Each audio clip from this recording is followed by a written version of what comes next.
Hello दोस्तों, मेरा नाम मुकेश बेरवा है। आज हम चर्चा करेंगे राजस्थान असिस्टेंट प्रोफेसर आरपीएससी के द्वारा जो वैकेंसी आई है उसका सिलेबस क्या है। पॉलिटिकल साइंस का, राजनीतिक विज्ञान का जो सिलेबस वो क्या है। उसमें आपको बता दूं कि आपके 2 पेपर होंगे। आपका सिलेबस 2 भागों में बटा हुआ है, प्रथम प्रश्न पत्र और द्वितीय प्रश्न पत्र। तो जो प्रश्न पत्र में क्या क्या आएगा, सिलेबस के अंदर क्या क्या है, उसकी चर्चा आज हम यहाँ पे करने वाले हैं। तो जो प्रथम प्रश्न पत्र है उसमें पहला जो कॉन्सेप्ट है वो है भारतीय राजनीतिक विचारक। भारतीय राजनीतिक विचारक है, भारतीय राजनीतिक विचारक, इसके अंतर्गत क्या क्या आने वाला है वो एक तो आपको यहाँ पे मनु, कौटिल्य और शुक्र, बौद्ध और जैन धर्म में अहिंसा की परंपरा, ये वाला हो गया। मध्यकालीन भारत में राज्य की प्रकृति और जियाउद्दीन बर्नी और अबुल फजल, ये इसके अंदर है। तो आपको जो मध्यकालीन भारत में राज्य की प्रकृति कैसी थी, जियाउद्दीन बर्नी और अबुल फजल, अगर इन कॉन्सेप्ट को आप क्लियर करना चाहते हो सही ढंग से, तो आपको जो इतिहास के जो बुकें हैं उनमें ये टॉपिक मिल जाएगा और उससे आपको सही ढंग से पढ़ना है ये टॉपिक।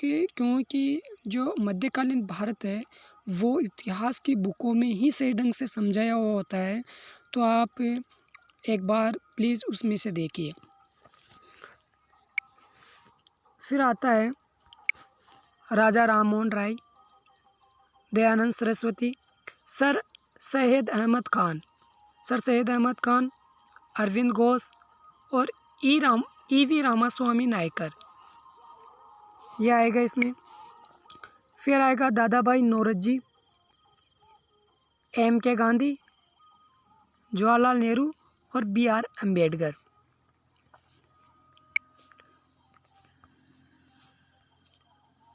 विनोबा भावे, जयप्रकाश नारायण, राम मनोहर लोहिया और अमर्त्य सेन, ये जो आपके भारतीय राजनीतिक विचारक है ये आने वाले हैं इसमें से।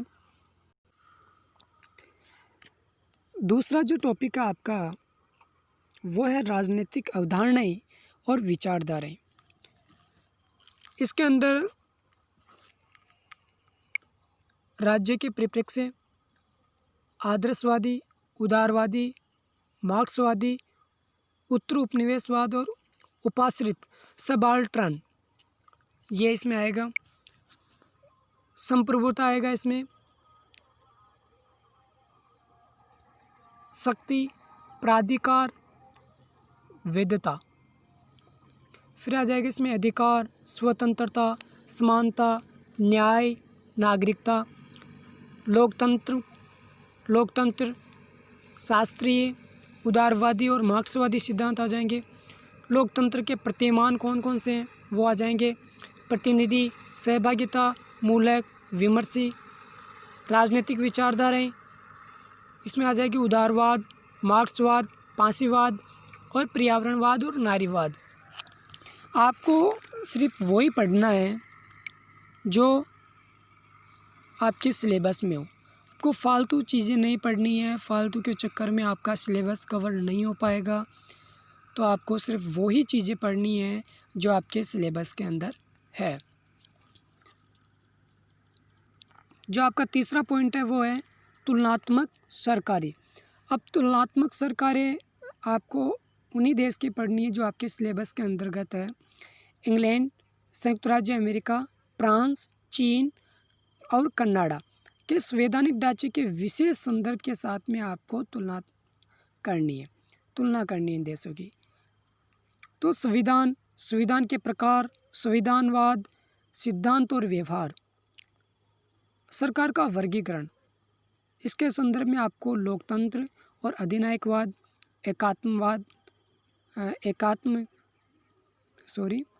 एकात्मक और संज्ञात्मक, संसदीय और अध्यक्षीय, ये आ जाएगा इस सरकार के वर्गीकरण में। सरकार के अंग शक्ति पृथक्करण का सिद्धांत, कार्यपालिका, विधायिका और न्यायपालिका, तुलनात्मक परिप्रेक्ष्य में उनका अंतर संबंध, ये तुलनात्मक सरकार के अंतर्गत आ जाएगा। चौथा आपका भारतीय संविधान और संस्थाएं। भारतीय संविधान का निर्माण उद्देश्य का क्या है? मौलिक अधिकार, मौलिक कर्तव्य और राज्य नीति के निर्देशक सिद्धांत, ये इसमें आएगा। संविधान सामाजिक आर्थिक परिवर्तन के एक साधन के रूप में मूल ढांचा या संरचना का सिद्धांत, भारतीय संविधान में संशोधन प्रक्रिया, संवैधानिक संशोधन, ये इसमें।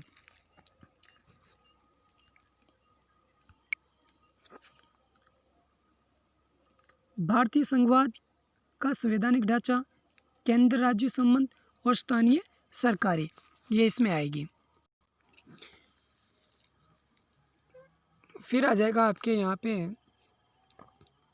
भारत संविधान सामाजिक आर्थिक परिवर्तन के एक साधन के रूप में मूल ढांचा, संरचना का सिद्धांत, भारतीय संविधान में संशोधन प्रक्रिया और संवैधानिक संशोधन, ये इसमें आ जाएगा। फिर आ जाएगा भारतीय संघवाद का संवैधानिक ढांचा, केंद्र राज्य संबंध, स्थानीय सरकार, ये आ जाएगी। संघीय कार्यपालिका, राष्ट्रपति, प्रधानमंत्री और मंत्रिपरिषद, ये आ जाएगा। फिर आपके आ जाएगी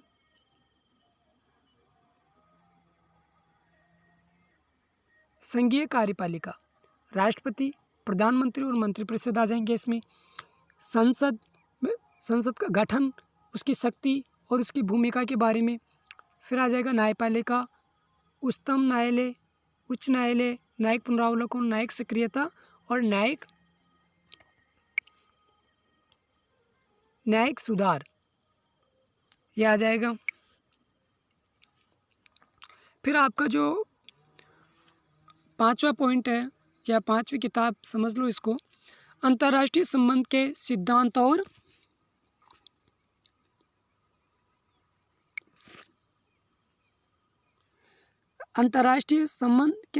और अवधारणाएं, ये आ जाएगा इसमें।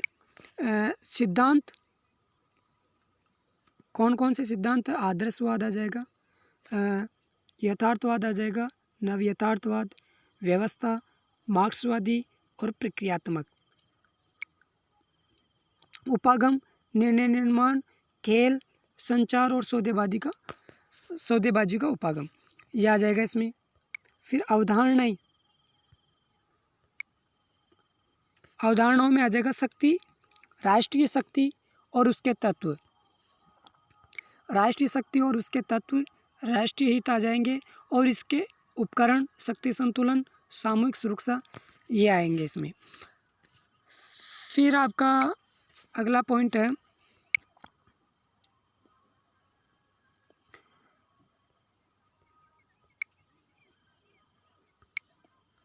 शास्त्रों की ओर और शस्त्र नियंत्रण, निरस्त्रीकरण, युद्ध की प्रकृति, कारण, प्रकार और संघर्ष निवारण और विवादों का शांतिपूर्ण निस्तारण, अंतर्राष्ट्रीय आतंकवाद। फिर आ जाएगा उभरती अवधारणाएं, बहुसंस्कृतिवाद, क्षेत्रवाद, इतिहास का अंत इतिहास। यह आपके जो प्रथम प्रश्न पत्र है उसका सिलेबस है, आपको अपने इसी सिलेबस के आधार पर स्टडी करनी है। आपको पहले सिलेबस को बहुत अच्छी तरीके से समझना है, उसके बाद में ही अपनी तैयारी करनी है। आपको ये समझना होगा कि आपका सिलेबस किस प्रकृति का, कहाँ से टॉपिक उठाए गए हैं, उन्हीं टॉपिकों का आपका अध्ययन करना है। आपका जो दूसरा प्रश्न पत्र है उसका सिलेबस भी मैं आपको बता रहा हूँ। प्रथम सिलेबस में तो जो प्रथम प्रश्न पत्र था उसमें राजनीतिक, जो भारतीय राजनीतिक विचारक थे वो थे, लेकिन आपका जो द्वितीय प्रश्न पत्र है उसके अंतर्गत पाश्चात्य राजनीतिक चिंतन है, जो विचारक है उनको पढ़ना पड़ेगा। इसमें प्लेटो आ जाएगा, अरस्तु, सिसरो, संत Thomas Aquinas Machiavelli, Hobbes, Locke, Rousseau, Bentham, J S Mill, Hegel, T S. Green, Karl Marx, Gramsci, Althusser, Habermas, Jean Paul Sartre, John Rawls, Robert Nozick, Michael Walzer. पाश्चात्य राजनीतिक चिंतन में इन विचारकों का आपको अध्ययन करना पड़ेगा। दूसरा, राजनीतिक सिद्धांत। दूसरा आपका जो पॉइंट है वो है राजनीतिक सिद्धांत। इसमें आपको पढ़ना पड़ेगा राजनीतिक सिद्धांत की प्रकृति, इसके मुख्य प्रसंग या मामले, राजनीतिक सिद्धांत का पतन और पुनरुत्थान, व्यवहारवाद और उत्तर व्यवहारवाद भी आपको इसमें पढ़ना पड़ेगा। व्यवस्था उपागम, संरचनात्मक प्रक्रियात्मक उपागम, संस्थागतवाद और नव संस्थागतवाद। समूह सिद्धांत आ जाएगा इसमें, अभिजन सिद्धांत, चयन सिद्धांत यह आ जाएगा। राजनीतिक आधुनिकीकरण, राजनीतिक विकास, राजनीतिक संस्कृति, राजनीतिक सामाजिकरण, यह आपका जो राजनीतिक सिद्धांत है इसमें आपको ये चीज़ें पढ़नी पड़ेगी।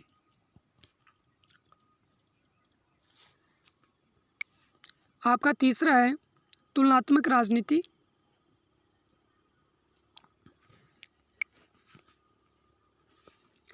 तुलनात्मक राजनीति प्रकृति और प्रमुख उपागम, राजनीतिक अर्थव्यवस्था और राजनीतिक समाजशास्त्र, परिप्रेक्ष्य। तुलनात्मक परिप्रेक्ष्य में राज्य लक्षण और पूंजीवादी और समाजवादी अर्थव्यवस्थाओं और उन्नत औद्योगिक और विकासशील समाज में राज्य का बदलता स्वरूप। दलीय प्रणाली के सिद्धांत, राजनीतिक दलों के प्रकार और कार्य क्या क्या उनके, दबाव समूह के बारे में पढ़ना पड़ेगा, हित समूह, निर्वाचकीय जो प्रणालियाँ वो, प्रतिनिधित्व के सिद्धांत, ये आपको इसमें पढ़ना पड़ेगा। शासन, नौकरशाही, लोकनीति, सुशासन और लोकतांत्रिक शासन, नागरिक समाज, ये शासन के अंतर्गत पढ़ना पड़ेगा। विकास और अल्प विकास, क्रांति, प्रतिरोध, उदारीकरण, निजीकरण और वैश्वीकरण, ये आपको पढ़ना पड़ेगा। इसमें जो तुलनात्मक राजनीति है इसका ये सिलेबस है।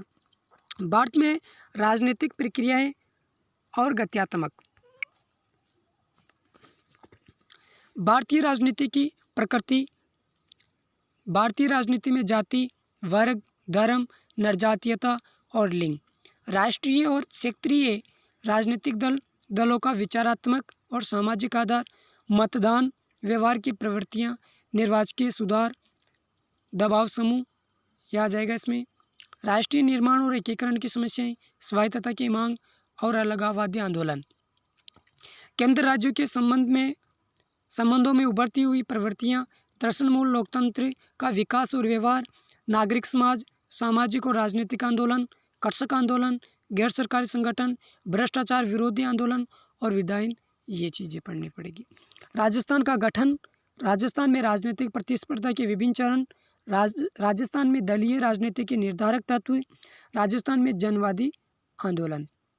ये आपको भारत में राजनीतिक प्रक्रिया और गत्यात्मकता के अंतर्गत पढ़ना पड़ेगा।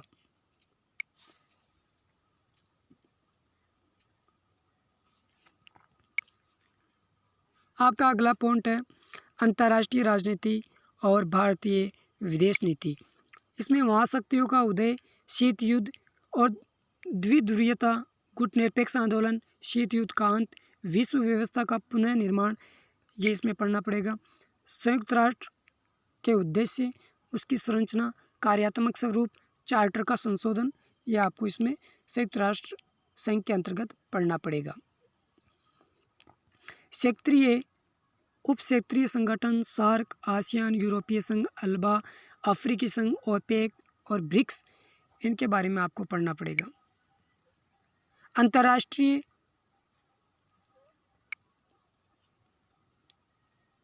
संबंधों की राजनीतिक अर्थव्यवस्था, ब्रेटन वुड्स से विश्व व्यापार संगठन, नई अंतर्राष्ट्रीय आर्थिक व्यवस्था, उत्तर दक्षिण संवाद, दक्षिणी सहयोग, पर्यावरण संबंधी मुद्दे, ये आपको इसमें पढ़ना पड़ेगा।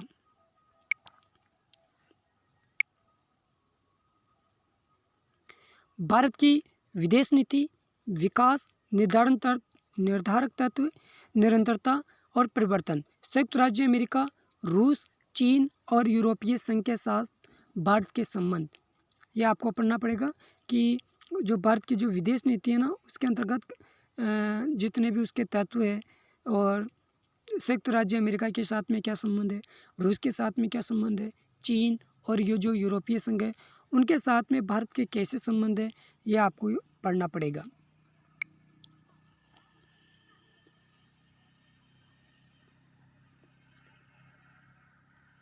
भारत और उसके पड़ोसी पूर्व की ओर देखो नीति, भारत और पश्चिम एशिया, अफ्रीका और लैटिन अमेरिका, संयुक्त राष्ट्र में भारत का योगदान, संयुक्त राष्ट्र में भारत का योगदान, भारत की परमाणु नीति, भारतीय प्रवासी, ये आपको इसमें पढ़ना पड़ेगा।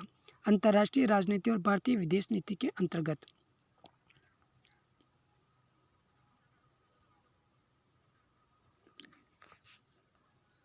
ये आपका पॉलिटिकल साइंस का प्रथम और द्वितीय प्रश्न पत्र थे। आपको अपने इसी सिलेबस के आधार पर पढ़ाई करनी है। आपको वही टॉपिक सेलेक्ट करने हैं, चाहे आपके पास में कोई सी भी बुक हो, उसी टॉपिक को उठाना है जो आपके सिलेबस में है, और चीज़ों के चक्कर में नहीं पढ़ना है आपको, अगर राजस्थान असिस्टेंट प्रोफेसर की तैयारी करनी है तो। अब मैं आपको जो राजस्थान का जो जीएस का पेपर है, थर्ड पेपर, जबकि वो आपके एग्ज़ाम में पहले होगा, उसका सिलेबस आपको हिंदी में बताता हूँ।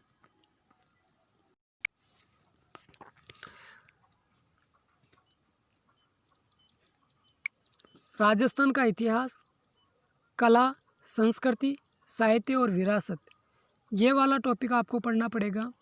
इसमें बहुत सारे टॉपिक हैं, या आप या तो स्क्रीनशॉट ले लीजिए इसका, या आप इसको वीडियो को बंद करके देख लेना।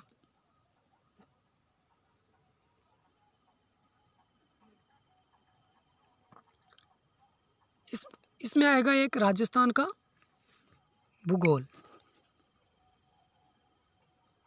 राजस्थान का भूगोल आएगा इसमें, इसको भी आपको पढ़ना पड़ेगा। फिर आपका आएगा राजस्थान की राजनीतिक और प्रशासनिक प्रणालियाँ, राजस्थान की राजनीतिक और प्रशासनिक प्रणालियाँ आपको ये पढ़ना पड़ेगा।